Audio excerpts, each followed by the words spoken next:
Alright mga kapatid, bigyan natin ng reaction video ito at komentaryo. Senator Bato de la Rosa at CIDG Chief Nicolas Torres nagkatensyon sa pagdinig sa Senado. No, umalma ang ilang miyembro ng gabinete sa pagtrato sa kanila ng mga senador sa pagdinig patungkol sa pagkakaaresto kay dating Pangulong Rodrigo Duterte mga kapatid. Ayan na, naaresto na eh. Pero eto no, patuloy na dinidinig mga kapatid etong sinasabing mali at labag sa batas na pagkakaaresto mga tol sa dating Pangulo. At sabi rito nabubuli sa hearing. No? Panoorin natin to mga tol kung ano ang mga kaganapan dito sa nangyaring pagdinig mula rito sa News 5 Everywhere Frontline mga kapatid. Sama-sama nating panoorin. Bago natin to simulan, syempre wag mong kalimutan mag-subscribe kung trip mo yung mga ganitong commentary, reaction video sa mga maiinit na balita ngayon sa loob at labas ng ating bansa mga tol. Huwag na natin patagalin pa. Panoorin na natin to mga tol. Umalma ang ilang miyembro ng gabinete sa pagtrato sa kanila ng mga senador sa pagdinig tungkol sa pag-aresto kay dating Pangulong Rodrigo Duterte. Kaya raw ayaw nila dumalo sa hearing dahil nabubuli lang sila. Nasa frontline ng balitang yan, si Mayan Los Baños. Nabubuli mga kapatid. Sino nga ba ang nag-utos na pasakayin si dating Pangulong Duterte sa eroplano papuntang The Hague matapos siyang maaresto? Yan ang paulit-ulit na tanong ni Senator Bato de la Rosa kay PNP CIDG Chief Nicolas Torre na siyang nanguna sa pag-aresto kay Duterte. Sagot ni Torre, The order that I received from the Chief of the Philippine National Police is to serve the warrant and ensure his delivery to the 250th Wing, to the team that will deliver him to The Hague. pero nalabuan dyan si Senator Bato. Considering that I have a team you of are the the PG one there. there. Wala si SOG doon. Ikaw ang nagkarga sa kanya sa aeroplano. Kaya tinatanong kita, who gave you the order? Sir, I take my orders from the Chief of the Philippine National Police. Pero nang si PNP Chief Marbil na ang tanungin, in-invoke niya ang executive privilege. So, General Marbel, are you lying? Sir, I'm not lying, but I just want to have the Galit na galit si Bato mga tol eh. Kasi posibleng itong mga kausap niya ngayon ang susunod na dumampot sa kanya kapag lumabas din yung warrant niya mga tol. Diba? Pero sabi nga gano'n ni Senator Bato, magpapasaklolo siya sa Senado at hindi siya pwedeng arestuhin kapag nasa Senado siya mga tol. Pero again mga kapatid, no, sinasabi ko sa inyo, ang ating pinaniniwalaan noon pa, hindi ko na uulitin. Tuloy natin to. executive privilege po regarding this matter. The Ay, matter. nandito na tayo eh. Executive privilege ka dyan. Dito na umalma si Justice Secretary Boying Remulla. That's why we didn't want to attend the last hearing because this is what we were expecting, ma'am. We didn't want to be bullied into a No, position. we're not bullying you, sir. Nobody's bullying. We're I not bullying think you, that sir. Giit Nagkakasigawan na kasi sila eh. pa ni Remulla, you're trying to make people admit something that they will not admit. nanindigan si Remulla na sumunod sa due process ang pag-aresto kay Duterte dahil 7 taon nga raw nag-imbestiga ang ICC. Natanong din kung bakit agad-agad isinuko ang dating Pangulo sa The Hague at di man lang kinonsidera ang extradition. Nakasaad daw kasi sa diffusion notice ng Interpol na arestuhin si Duterte at magsagawa ng extradition. Wala mo sinabi dito surrender. Extradition lang. Pero ayon kay Remulla, hindi raw yan uubra dahil hindi na miyembro ng ICC ang Pilipinas. Kung miyembro po tayo ng ICC, nakakatulong sana kay President Duterte na hindi po siya ililipad.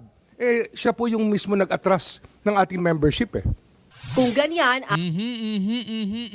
So ibig sabihin pala mga kapatid, kung tayo ay miyembro pa ng ICC, mas makakatulong pa pala yun no, sa dating presidente mga tol. No, pero since na hindi na tayo member ng ICC at ito'y dumaan sa Interpol, 'di ba? Yun na nga ang nangyari.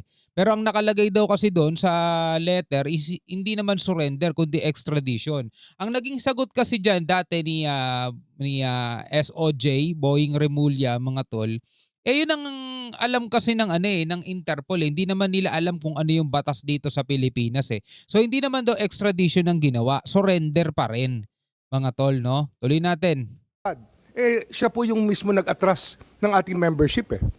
kung ganyan, ayon sa ilang senador, dapat daw mas hindi sinurrender si Duterte sa The Hague at ikinulong na lang sa lokal na korte. Yun ang best judgment namin. Yun po ang tingin namin na mabuti po sa ating bansa.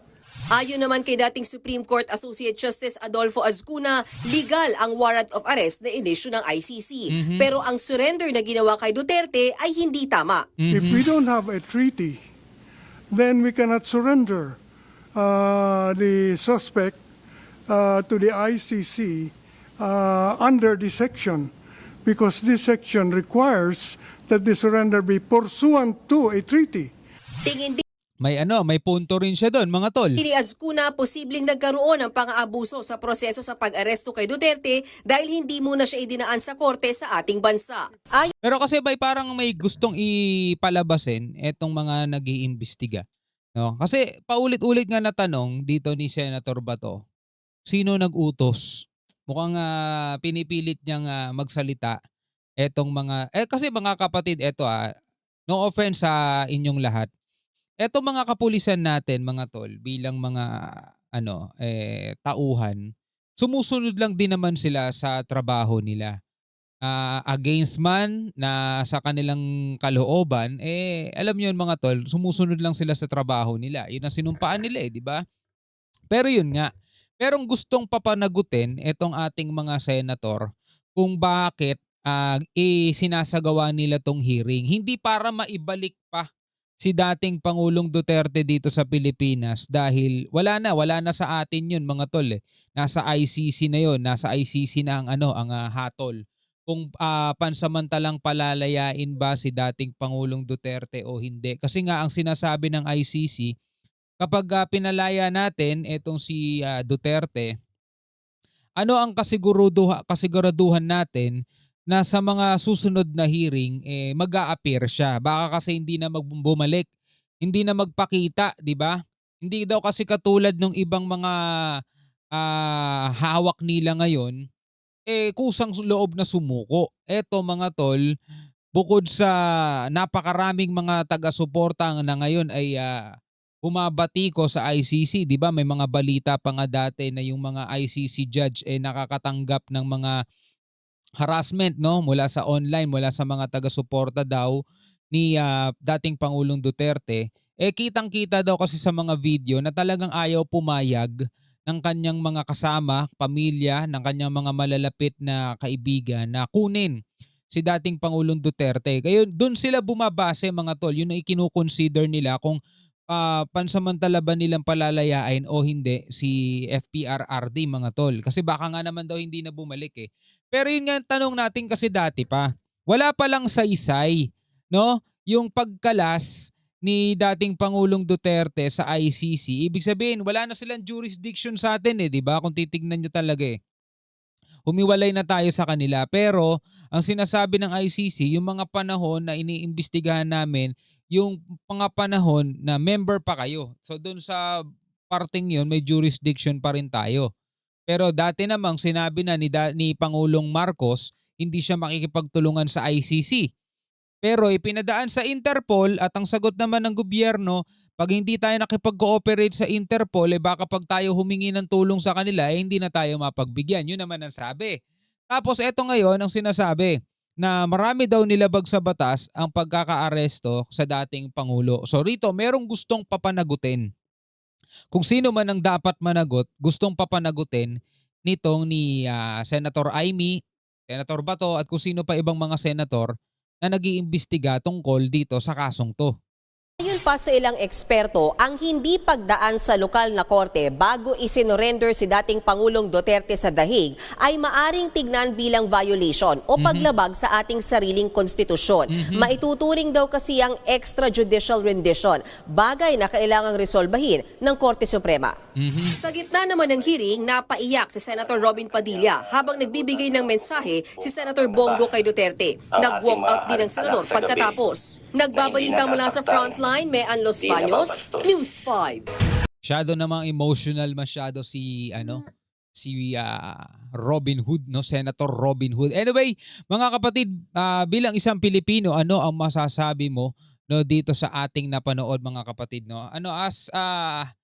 Hangga't kaya natin, mga kapatid, no, ay pinipilit natin maging patas, pinipilit nating maging hindi bias. Kasi meron din ako syempre yung pinapaniwalaan no, pero ayokong may panigan, no, para for the sake of mga viewers natin, kasi malamang iba-iba rin ang pinapanigan ninyo. Huwag nyo na lang ako idadamay na pipilitin nyo kung paniwalaan yung ganito, pipilitin nyo kung wag paniwalaan yung ganito.